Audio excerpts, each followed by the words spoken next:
ہے یہاں پر اپنی ویو شیئر کریں گے مقصود عالم. تھینک یو سو مچ. بس وہ ہم سب پستور کے ہیں، ہم پستور ریپرزینٹ کرتے ہیں. گیس بھیا. بسم اللہ الرحمن الرحیم. السلام علیکم. جو انفارمیشن کے حوالے سے ویمن امپاورمنٹ کے حوالے سے جو پروگرام رکھا گیا ہے ڈسٹرکٹ اسٹور، خاص طور پہ ان کے جو انتظامیہ ہے ان کو ہم مبارکباد دیتے ہیں. میں اسپیسیفکلی آپ کا لیگل رائٹس اور شرعی رائٹس کے بارے میں بات کروں گا.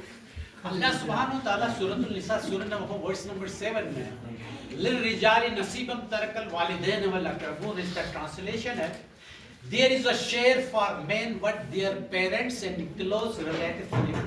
There is a share for women what their parents or close relatives leave.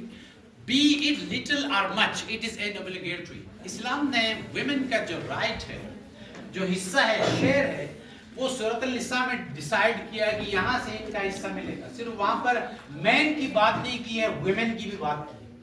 یہ جو بنیادی فنڈامنٹل رائٹ جو انہیریٹنس کی بات یہاں ہو رہی ہے، وہ یہاں سے قرآن پاک میں جو بنیادی ہے یہاں سے شروع ہوتا ہے. پھر اس کے بعد سورۃ النساء ورس نمبر 11 اور 12 میں شیئرز بتاتے ہیں. یہ تو قرآن پاک سے آپ کے رائٹس کے بارے میں ہے. پھر ہمارا کانسٹیٹیوشن آف پاکستان ہے، the Islamic republic of Pakistan 1973. جو فنڈامنٹل رائٹ ہے وہ آرٹیکل 34 ہے.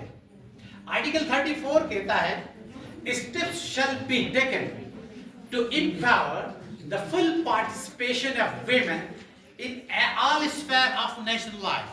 یہ اسٹیٹ کو بات کرتا ہے کانسٹیٹیوشن آف پاکستان آرٹیکل 34 میں کہ ویمن کو امپاور کرے، صرف ایک اسفیئر میں نہیں، ان آل دا اسفیئر آف نیشنل لائف، پوری، چاہے آپ میڈیسن ہے، میڈیکل کی فیلڈ ہے، انجینئرنگ کی فیلڈ ہے، لا کی فیلڈ، ہم خود قانون کے اس شعبے سے تعلق رکھتے ہیں. آئین میں بھی آپ کے رائٹس دیے گئے ہیں کہ ریاست کی ذمہ داری ہے کہ آپ کو تمام جو اسفیئر آف لائف ہے وہاں امپاور کرے ویمن کو. اب اس کے یہ تو آگے دو آپ کا کانسٹیٹیوشن جو supreme document of this country ہے، اور پھر جو سپریم ڈاکیومنٹ ڈیوائن جو ہولی قرآن ہے، اس سے آپ کے رائٹس بنتے ہیں. پھر اس کے بعد ایک ہمارے خاص طور پہ ڈسٹرکٹ استوریا گلگت بلتستان یا پورے پاکستان میں ایک ایشو آتا ہے، فیمیل کو ایک رائٹ نہیں ملتا ہے. جب تقسیم ہوتی ہے انہیریٹنس، جسے ہم موبائل پراپرٹی کہتے ہیں، زمین وغیرہ کی تقسیم ہوتی ہے، تو وہاں خواتین کو اتنا زیادہ حصہ نہیں ملتا ہے.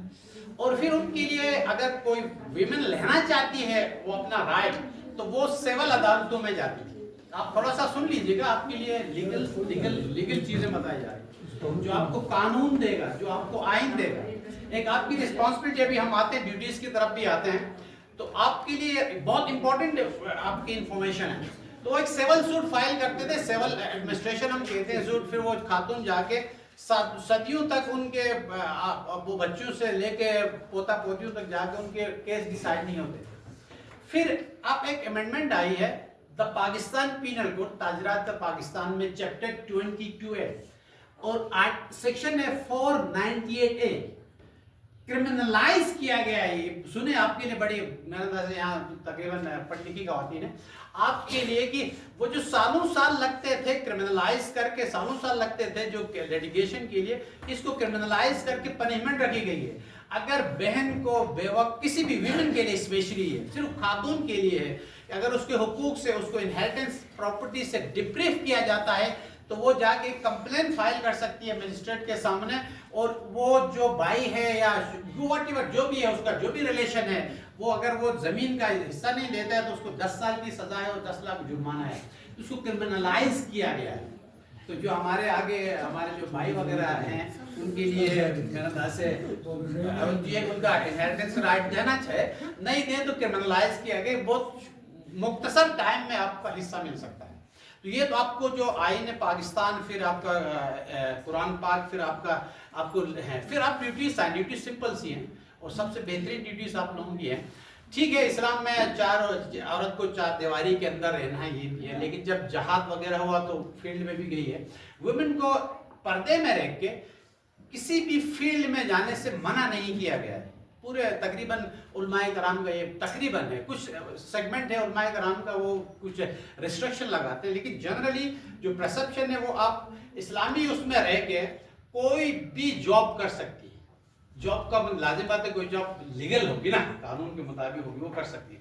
آپ کی رسپانسبلٹی یہ ہے کہ جو آپ کا جو نرچرنگ ہے, بیسکلی بچوں کی نرچرنگ ہے. کہ آپ دیکھیں سائنسدان, انجینئر, اکنامکس, علماء کرام, یعنی ماں جب اپنے بچوں کو نرچرنگ کرتی ہے, پھر بڑے ہو جاتے ہیں, اسکولنگ کرتے ہیں, تو پھر وہاں سے یہ سارے پوری دنیا میں یا کہیں پر بھی یہ سب انسان پیدا ہوتا ہے. تو اس کی جو بیسک نرچرنگ ہے, اگر ویمن صحیح طریقے سے اس کی اسلامک طریقے سے نرچرنگ کرتی ہے, اس کی پرورش کرتی ہے, تو وہ معاشرے کا سب سے بہترین انسان بنتا ہے. آپ کا صرف ایک ہی کام ہے. اور قرآن پاک میں بھی, پھر حدیث نبوی میں بھی خاص طور پہ ایک مرد اور عورت یعنی ایک ماں اور باپ کی سب سے بڑی ذمہ داری, فرض یہ بتایا گیا ہے کہ وہ اپنے بچوں کی بہترین تربیت کریں. اچھی تربیت سے اچھے معاشرے میں لوگ آئیں گے, کیونکہ وقت بہت مختصر ہے. ہم تو وکیل لوگ ہیں, میں کانسٹیٹیوشن پڑھاتا بھی ہوں کراچی لا یونیورسٹیز وغیرہ میں, تو ہمیں تو بہت ٹائم ہوتا ہے, لیکن مختصر وقت ہے, اس لیے سردی بھی ہے. تو میں انہی الفاظ کے ساتھ اپنی تقریر کا اختتام کرتا ہوں. Thank you so much.